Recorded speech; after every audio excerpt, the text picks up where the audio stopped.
El título del sermón de esta mañana es Ten ánimo y testifica. Esta mañana vamos a meditar en Hechos, capítulo 22, versículo 30, que es el último versículo del capítulo, y vamos a terminar en el 23, versículo 11. Al día siguiente, queriendo saber de cierto la causa por la cual acusaban los judíos, le soltó de las cadenas y mandó a venir a los principales sacerdotes y a todo el concilio, y sacando a Pablo lo presentó ante ellos. Entonces Pablo, mirándole fijamente al concilio, dijo: Varones hermanos, yo con toda buena conciencia he vivido delante de Dios hasta el día de hoy. El sumo sacerdote Ananías ordenó entonces a los que estaban junto a él que le golpeasen en la boca. Entonces Pablo dijo: Dios te golpeará a ti, pared blanqueada. ¿Estás tú sentado para juzgarme conforme a la ley, y quebrantando la ley me mandas golpear? Los que estaban presentes dijeron: ¿Al sumo sacerdote de Dios injurias? Pablo dijo: No sabía, hermanos, que era el sumo sacerdote, pues escrito está: no maldecirás a un príncipe de tu pueblo. Entonces Pablo, notando que una parte era de saduceos y otra de fariseos, alzó la voz en el concilio: Varones hermanos, yo soy fariseo, hijo de fariseos. Cerca de la esperanza y de la resurrección de los muertos se me juzga. Cuando dijo esto, se produjo disensión entre los fariseos y los saduceos, y la asamblea se dividió. Porque los saduceos dicen que no hay resurrección, ni ángel, ni espíritu, pero los fariseos afirman estas cosas. Y hubo un gran vocerío, y levantándose los escribas de la parte de los fariseos, contendían diciendo: Ningún mal hallamos en este hombre, que si un espíritu le ha hablado a un ángel, no resistamos a Dios. Y habiendo gran disensión, el tribuno, teniendo temor de que Pablo fuese desplazado por ellos, mandó que bajasen soldados y le arrebatasen de en medio de ellos y le llevasen a la fortaleza. A la noche siguiente se le presentó el Señor y le dijo: Ten ánimo, Pablo, pues como has testificado de mí en Jerusalén, así es necesario que testifiques también en Roma. Espero que Dios nos convenza por medio del texto de esta mañana que la oposición religiosa no debe detenernos para predicar el Evangelio, sino que tenemos que tener ánimo y predicar. El primer punto que vamos a abordar en esta mañana es: la religión no conduce a Dios, sino que se opone a Él. El tribuno era un grado militar que inicialmente pensaba, si recuerdan, lo vimos la semana pasada, pensaba que Pablo era alguien que estaba incitando a la sedición en contra de Roma, y de hecho lo confunde con un egipcio que había incitado a la sedición. El tribuno, de nombre Claudio Líceas, se había propuesto saber con certeza qué estaba pasando con los judíos y Pablo. Y si recuerdan, él le permite que Pablo exponga ante la muchedumbre. Sin embargo, él no terminó de comprender realmente lo que estaba pasando. Y cuando estaba a punto de usar la tortura como un medio para saber lo que realmente estaba pasando y por qué estaban tan molestos los judíos con Pablo, recuerden que Pablo le comenta que él es ciudadano romano, y obviamente eso hizo que él no ocupara la tortura para eso. De modo que ahora va a llamarlo ante el Sanedrín para que él, presentándose al concilio, pueda entender o tratar de entender lo que estaba ocurriendo. El concilio, o también conocido como el Sanedrín, recuerde que Sanedrín era una institución, un cuerpo gobernante de la comunidad judía, la cual controlaba la vida religiosa y política, y que fue obviamente concluida esa institución en el año 70 después de Cristo. Para ser miembro del Sanedrín estaba limitado a judíos de pura sangre, y era una posesión que se usaba de por vida. Tenía la última palabra el Sanedrín en casos que tuvieran que ver con la interpretación de la ley, pero también ellos eh, hacían una función de juzgar crímenes, eh, siempre y cuando estuviera sometido a la ley romana, porque había una cosa que ellos no podían hacer, y es decretar penas de muerte. Antes el Sanedrín podía hacer eso, Pero cuando estuvieron sometidos al Imperio Romano, el Imperio Romano limitó las funciones del Sanedrín y ellos no podían declarar pena de muerte. Y por lo tanto podemos entender que el comandante, el tribuno, tenía autoridad sobre el Sanedrín. Por eso él los manda a pedir que se reúnan y que expliquen la acusación de Pablo. Y ese es el contexto en el que estamos. Vemos que Pablo se presenta y vemos un sistema religioso funcionando. Es decir, era parte del sistema religioso de los judíos. Y este día, este texto nos ayuda a reflexionar un poco en relación a la religión. Y cuando hablo de religión me refiero a un sistema integrado por creencias y normas que establecen o son reguladas la conducta, la interpretación de la realidad o del mundo, lo que se conoce como cosmovisión, pero también ordena ciertas conductas a individuos y a los grupos que creen en este sistema religioso. Y digo sistemas religiosos porque no me quiero referir únicamente al judaísmo, sino a los sistemas religiosos, a la religión en sí misma. Obviamente vamos a usar de ejemplo el judaísmo, pero esto aplicará a las diferentes religiones. Ante la oposición a Pablo y su defensa al Sanedrín, Dios permite que reflexionemos en relación a la religión. Porque, ¿qué llevó a Lucas a incluir en su relato este acontecimiento? Al final podría parecer algo no tan trascendente para nuestra realidad hoy. Pastor, pero está interesante, pero ¿y a mí hoy qué trascendencia tiene? Ya no existe el Sanedrín, ya no existe, en nuestro contexto, pues el judaísmo no es una religión fuerte, hay otras religiones mucho más fuertes. ¿Por qué Dios dejó este texto para nosotros? Porque viendo ciertos aspectos de esta narración vamos a darnos cuenta de algunas verdades en relación a la religión. La religión no nos lleva a someternos en humildad a Dios, sino todo lo contrario. En lugar de reconocer el señorío de Dios, el señorío de Cristo, termina exaltando a los hombres. Hermanos, la religión es una expresión del pecado de la humanidad. Si usted se ha preguntado alguna vez, pastor, ¿y por qué existen tantas religiones? Tantas sectas, tantas creencias falsas. Hermanos, porque es una expresión del pecado de la humanidad. Porque la religión no te va a llevar a exaltar a Dios.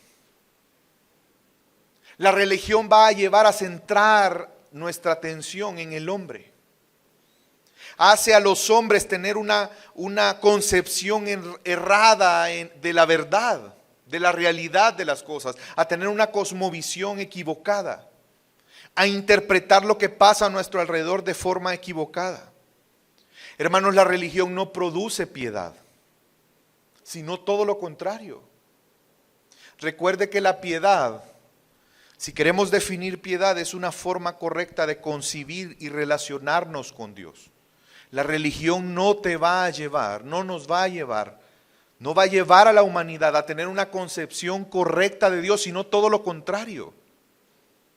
Es la religión la que nos aleja de la verdadera adoración a Dios. Y es interesante este caso porque vemos a una religión que surgió de mandatos de Dios, del pueblo de Dios, aquellos que fueron escogidos por Dios, aquellos a quienes Dios les dio su palabra, a quienes Dios cuidó, preservó. De en medio de ellos surge esta religión. Y en este texto podemos ver algunas cosas importantes relacionadas a la religión. En primer lugar, cuando nosotros analizamos las religiones, nos vamos a dar cuenta que las autoridades, en lugar de promover lo que Dios ha establecido, lo que hacen es ir en contra de lo que Dios ha establecido. Hermanos, y antes de ver este punto, yo quiero advertirle algo. Nosotros muchas veces como cristianos pensamos, no, es que los religiosos. Pero hermanos, si, por eso hice el énfasis, la religión es una expresión del pecado del hombre. Y nosotros vamos a ser tentados a vivir religiosamente. Por lo tanto, este tema no es un tema que no sea trascendente para nosotros. Es que vamos a hablar ahora de los religiosos. ¿Por qué no mejor nos examinamos a la luz de lo que la palabra enseña? Y quizás haya áreas en nuestra vida donde estemos siendo religiosos. Y que Dios nos guarde de la religiosidad a la cual todos nosotros somos tentados y estamos expuestos. La primera característica que vemos en este texto es que las autoridades están en contra de lo establecido por Dios en las religiones. Leamos de nuevo el versículo 1 y 2. Entonces Pablo, mirando fijamente al concilio, dijo, fíjese la narrativa de Lucas, Pablo lo que hace es mirar fijamente al concilio, está poniendo su atención en ello para que ellos también pongan su atención en él. Varones hermanos, yo con toda buena conciencia he vivido delante de Dios hasta el día de hoy. Solo eso dijo Pablo. Y la reacción del sumo sacerdote, ¿cuál fue? Que lo golpeasen en la boca. Pablo obviamente reacciona y le dice, pared blanqueada. Y no solamente eso, sino le dice, Dios te golpeará a ti.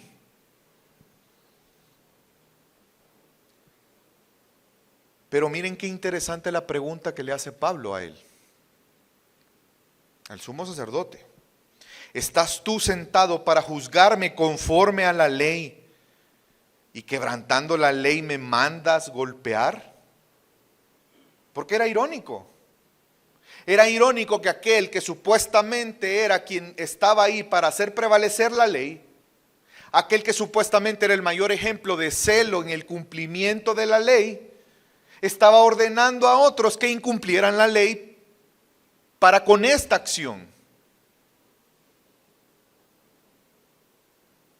La pregunta es ¿por qué?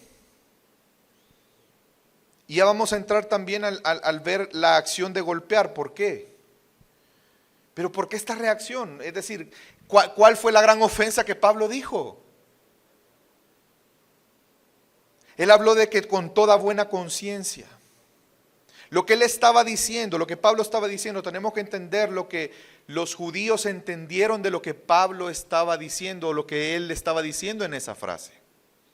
Lo que Pablo les estaba diciendo es que él había vivido su vida en armonía a los principios religiosos. Él había vivido su vida en un constante vivir conscientemente sometidos a la fe en Dios. Es decir, lo que Pablo les está diciendo es lo que nosotros podríamos decir ahora, una frase que es más común.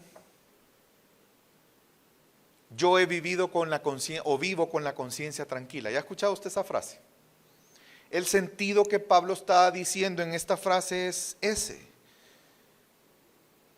Pero entonces, ¿por qué la reacción?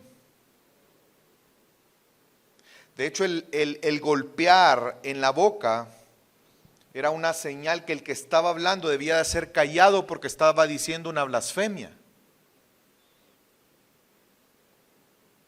¿Y en qué consistía la blasfemia? Es que para Ananías y para el concilio, Pablo era un pervertidor de la religión judía. Por lo tanto, él debía de ser humillado y condenado a muerte. Lo que él enseñaba, lo que él vivía era contrario para ellos de la verdad de Dios. Entonces que él estuviera diciendo, yo estoy con mi conciencia tranquila, es como que un asesino en serie dijera, miren, ante un tribunal, yo vivo con mi conciencia tranquila. ¿Sí o no eso generaría indignación? Hermanos, sí. Entonces, esa fue la reacción, esa es la razón de la reacción. La pregunta es, ¿realmente Pablo estaba diciendo la verdad? ¿Tenía él razones para tener una conciencia tranquila? Había un problema ahí. El problema era el entendimiento de lo que Pablo estaba enseñando como verdadero, como en sometimiento a Dios, como lo vimos la semana pasada, que Él les hace ver que es Dios mismo quien lo ha llamado a hacer lo que está haciendo, versus lo que ellos interpretaban que un llamado de Dios debería de hacer. Si se dan cuenta, es un problema de entendimiento. Hermanos, y no sé si usted lo notó ya, pero aquí hay un paralelo muy interesante con Jesús. ¿Se recuerdan que Jesús fue llevado al Sanedrín? Y a Jesús lo golpearon también. Y de hecho a Jesús lo acusaron de lo que van a acusar también a Pablo. De por qué hablarle así, por qué juzgar así, o por qué más bien ofender al sumo sacerdote. De hecho lo invito a que, no lo vamos a ver en esta mañana, pero si usted lo quiere ver puede leer en Juan 18, del versículo 22. Por ahí más o menos está esta narración. Y Pablo le dice, solo quiero aclarar que en el caso de Jesús no era el mismo sumo sacerdote. En aquel tiempo era Caifás el sumo sacerdote. Aquí es Ananías. Para este tiempo ya habían habido 2 sumos sacerdotes antes que Ananías. Es que vemos entonces, y Pablo reacciona por esta ironía. Porque el experto de la ley, aquel que debía de juzgar en base a la ley, ese sumo sacerdote que tenía el nombramiento para juzgar en base a la ley, estaba mandando a incumplir la ley.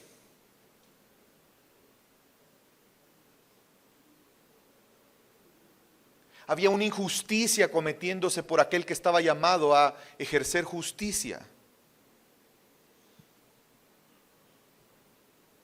Porque esa acción era en contra de la ley. Era una práctica, sí, pero era una práctica en contra de la ley. Hermanos, la religiosidad hace eso. Que los líderes religiosos actúan en contra de la ley de lo establecido por Dios, porque la ley de Dios, ¿quién la estableció? Pues obviamente Dios, por eso es la ley de Dios. Y cuando nosotros no nos sometemos a la ley de Dios, en realidad ¿a quién nos estamos oponiendo? A Dios. Vemos que hoy en día se anteponen costumbres, doctrinas denominacionales, ideas personales en contra de la verdad de Dios. Y no solamente en la religión lleva a que los líderes religiosos tengan esta actitud, sino en general los que viven conforme a la religión.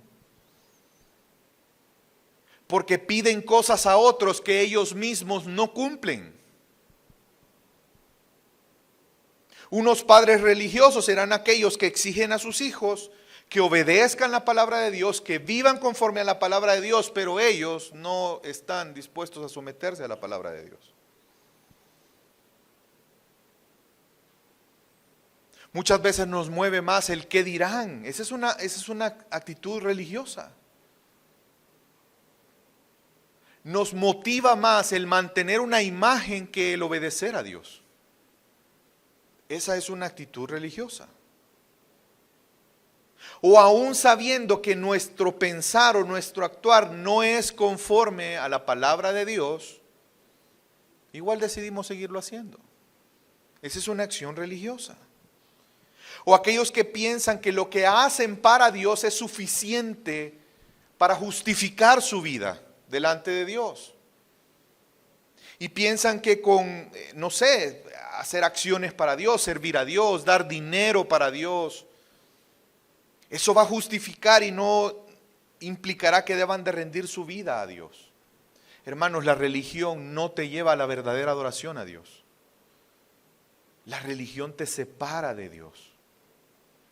En segundo lugar, vemos en este texto que una persona religiosa no va a reflejar el carácter de Cristo. Personas que puedan estar muchos años en una religión, pero su carácter no demuestra el carácter de Dios. Es triste cuando uno ve una persona que se autodenomina cristiana, pero el carácter de Cristo no se refleja en él. Y pasan años y personas que a veces son comprometidas, congregándose regularmente, todos los domingos durante años, pero su vida no demuestra, no refleja el carácter de Cristo. Y esa expresión, tú, pared blanqueada, ¿sabe qué le estaba diciendo Pablo a Ananías? Y quiero aclarar una cosa más, este Ananías no es el Ananías que hemos leído antes. Ananías era un nombre un tanto común. ¿Sabe qué le está diciendo Pablo? Es muy parecido a la expresión que Jesús ocupó, sepulcro blanqueado. Es muy parecido. Una pared blanqueada sería una pared que sus bases no están bien, que internamente no está bien, pero está bien pintadita. Y que a simple vista parece una pared bien bonita, pero si tú te acercas y la empujas te vas a dar cuenta que está floja, que está débil. Porque por dentro no está bien, aunque por fuera aparenta estar bien. Ese es el sentido de la expresión. Y es interesante porque aunque la Biblia no nos habla en cuanto al carácter de Ananías, de este sumo sacerdote, usted ya ha oído del historiador Josefo. Es un historiador de este tiempo que él registró muchas cosas que acontecían en este tiempo. Y Josefo escribió acerca de Ananías. Y él explica cómo Ananías era ante la gente, ¿saben cómo era descrito? Era descrito como un ser vicioso y violento, influyente y rico, pero su riqueza era de dudosa procedencia. De hecho, en algunos escritos, Josefo dice de que al parecer él le quitaba propiedades a las personas, aprovechándose de su función. De hecho, les voy a leer lo que él dice, Josefo. Pero Ananías era notorio como glotón, ladrón, salteador y colaborador en el servicio romano. Porque algo interesante es que, ¿sabe usted quién establecía el sumo sacerdote en ese tiempo? ¿Quién cree que los ponía? Roma. Es decir, el sumo sacerdote, de hecho el sumo sacerdote Ananías fue nombrado por Herodes, se cree que entre el año 44 y 48 después de Cristo. Qué interesante que el sumo sacerdote fue establecido por los romanos. Pues creo que eso explica mucho, ¿o no? Vemos entonces cómo el ejercicio de su función no es congruente. Porque él no fue un sumo sacerdote puesto por Dios. Porque para Dios era importante el carácter. Hermanos, el carácter de liderazgo para Dios es importante. ¿Sí o no? No. Claro que sí. Si no, veamos en la historia en el Antiguo Testamento cómo Dios fue duro con los líderes por temas de su carácter. Le voy a poner solo un ejemplo icónico. Moisés entró a la tierra prometida, hermanos. ¿Por qué no entró? Por su carácter. Dios lo disciplinó. El carácter es indispensable muestra de si una persona realmente es discípulo de Jesús o no. Y vemos cómo esta persona, Ananías, no tenía el carácter. Vemos un carácter codicioso, un carácter pendenciero, un carácter violento. Y los que estaban alrededor todavía le dicen a Pablo: ¿te atreves a insultar al sumo sacerdote de Dios? Qué irónico que ellos llamen el sumo sacerdote de Dios a un hombre que lo puso Roma. Algunos teólogos interpretan la frase de Pablo, que la vamos a ver un poco más adelante, cuando él le dice, no sabía que él era el sumo sacerdote. Algunos interpretan que Pablo está siendo irónico. Porque este hombre no fue puesto por Dios, fue establecido por Roma. Y no refleja el carácter de Dios. Hermanos, Dios nos creó a su imagen y semejanza con el propósito que podamos reflejar el carácter de Dios. Es por eso que Él exige que el liderazgo refleje su carácter. Y es que esto es algo que la religión hace. Para la religión no es importante el carácter. Hermanos, entendamos, para la religión no es importante el carácter. Y para los que son religiosos no les importará el carácter de aquellos que ven y consideran como líder.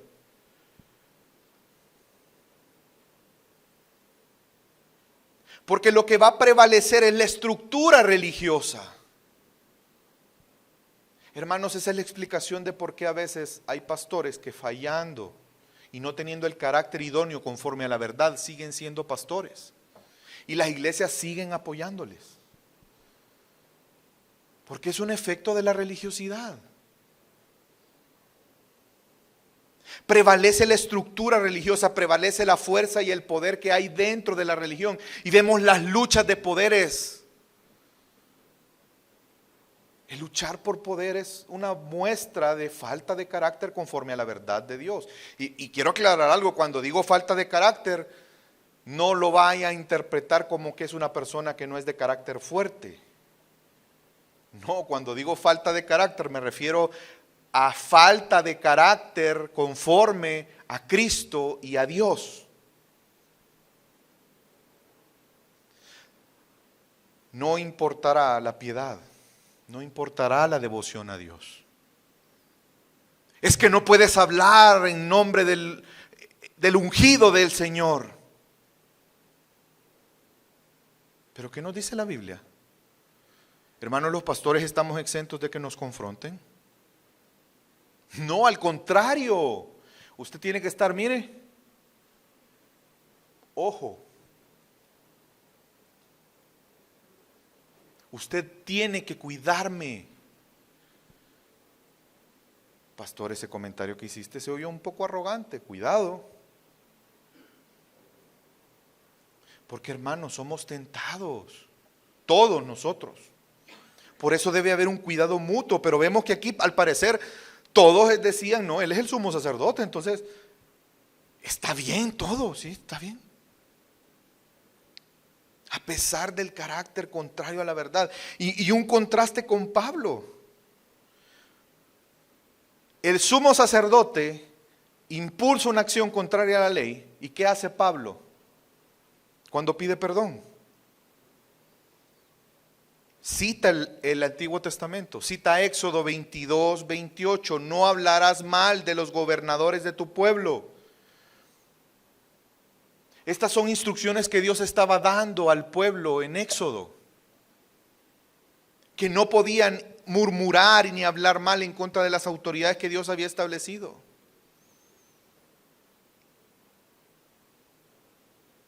Y una verdad que Pablo reconoce es que toda autoridad es establecida por Dios.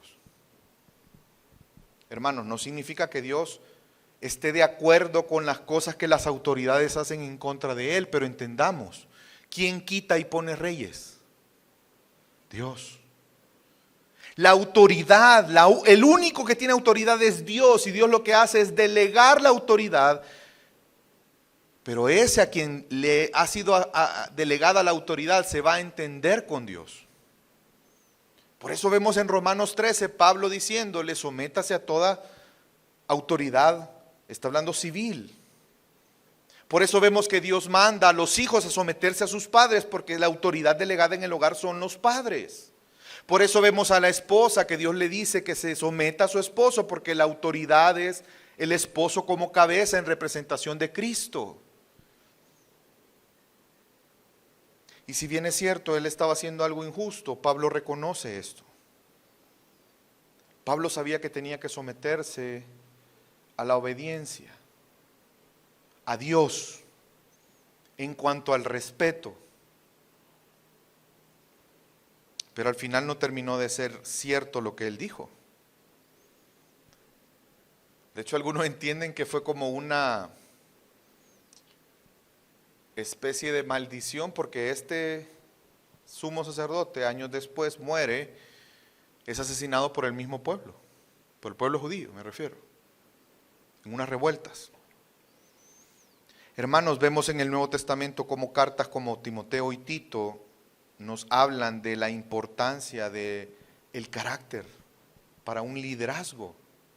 Y quiero que veamos la enseñanza de Jesús en relación a esto. Mateo 7, 15 al 20.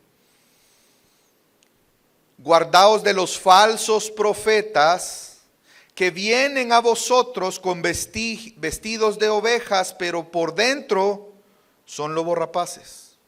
Y miren cómo es la forma en que vamos a identificar a esos lobos rapaces vestidos de ovejas.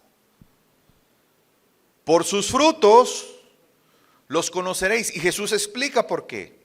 ¿Acaso se recogen uvas de los espinos o higos de los abrojos?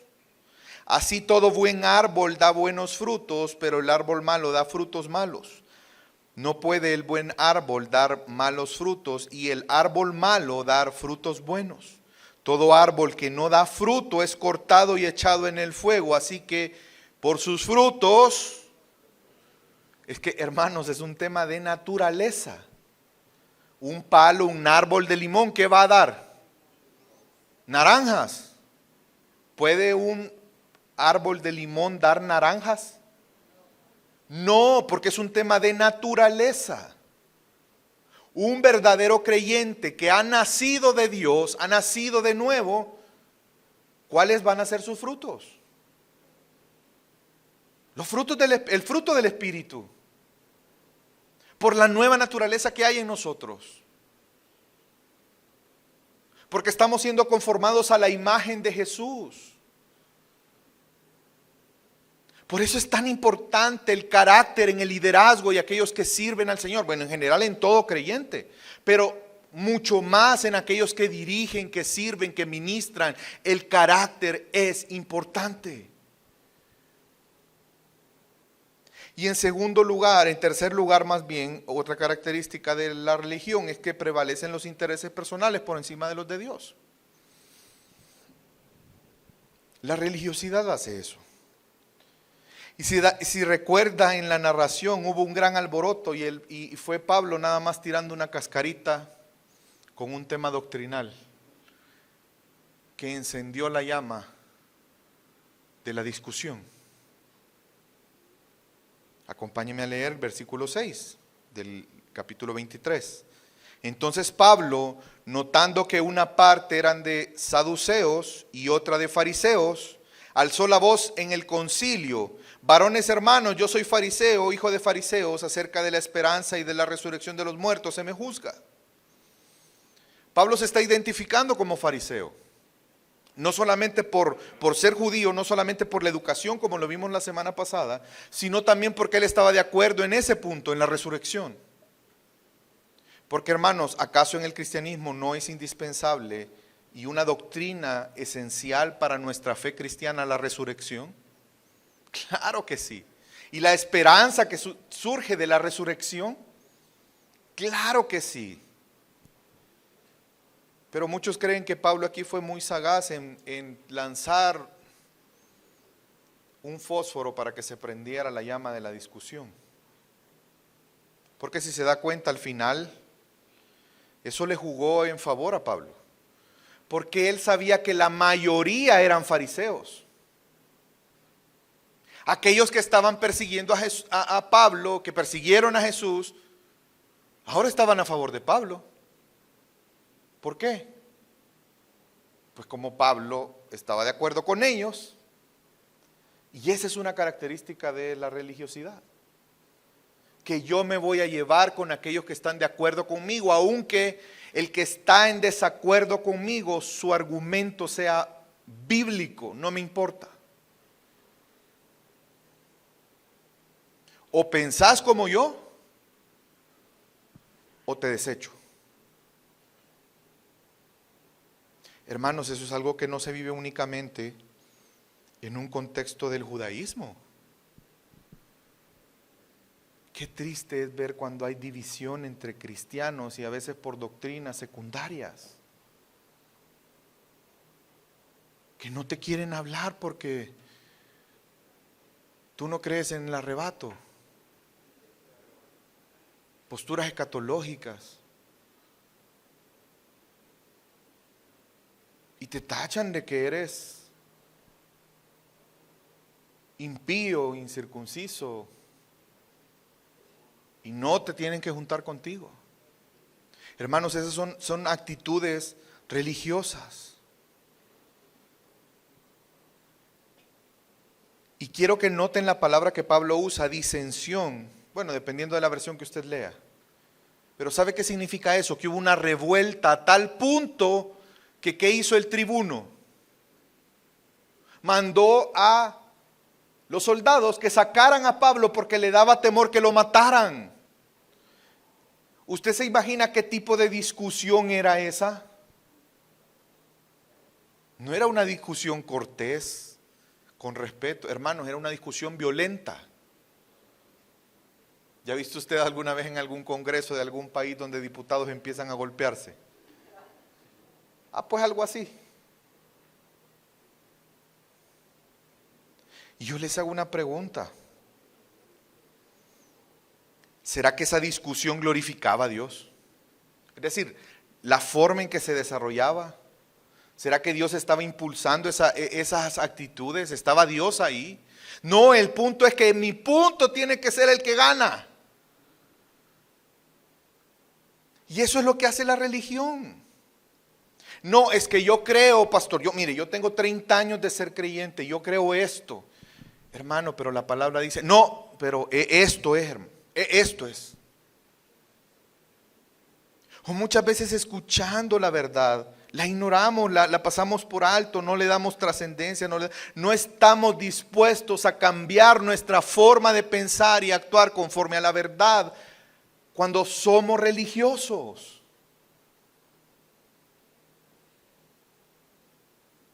La religión no nos conduce a glorificar a Dios. La religión conduce a la deshonra de Dios.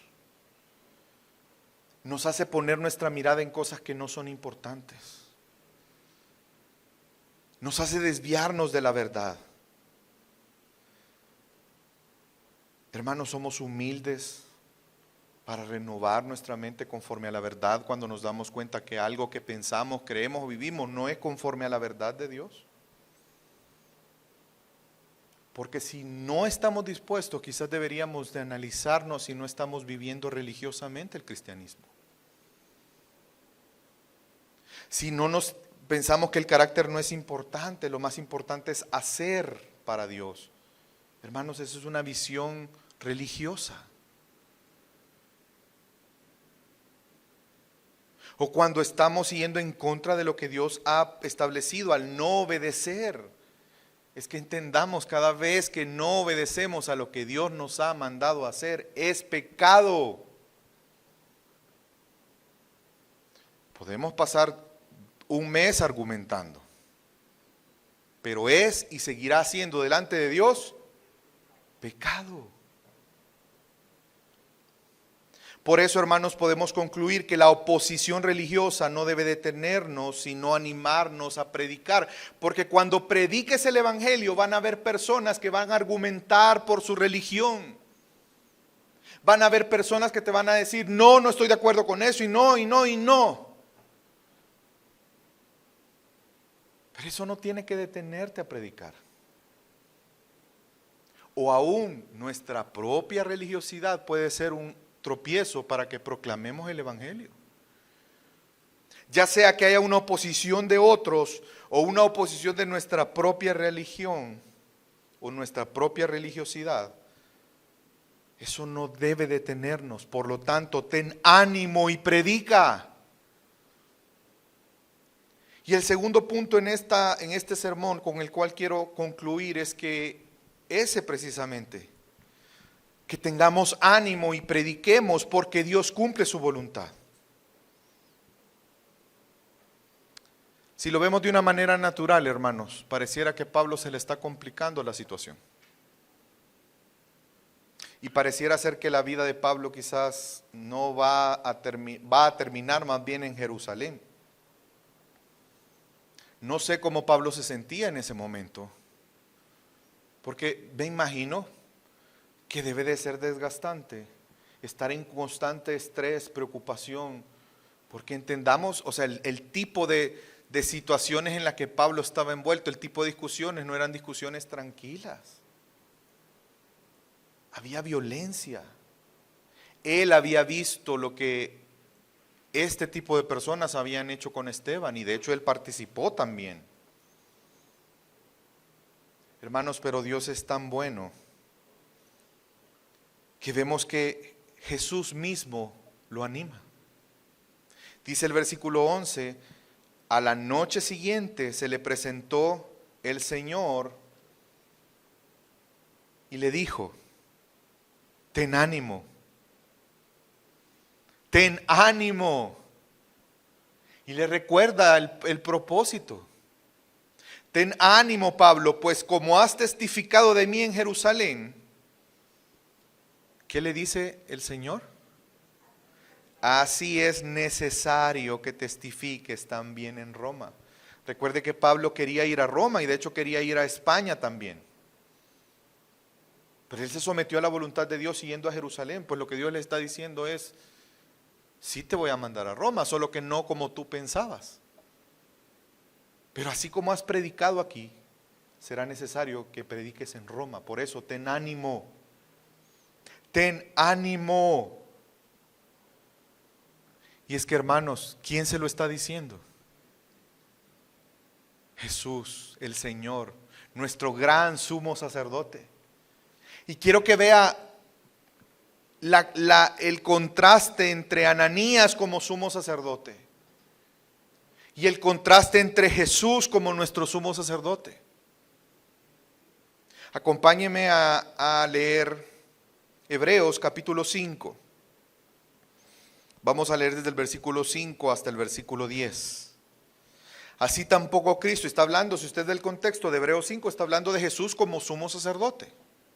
Así tampoco Cristo se glorificó a sí mismo, haciéndose sumo sacerdote, sino el que le dijo, tú eres mi hijo, yo te he engendrado hoy. ¿Quién le dijo eso? Dios. Jesús no se autoproclamó sumo sacerdote.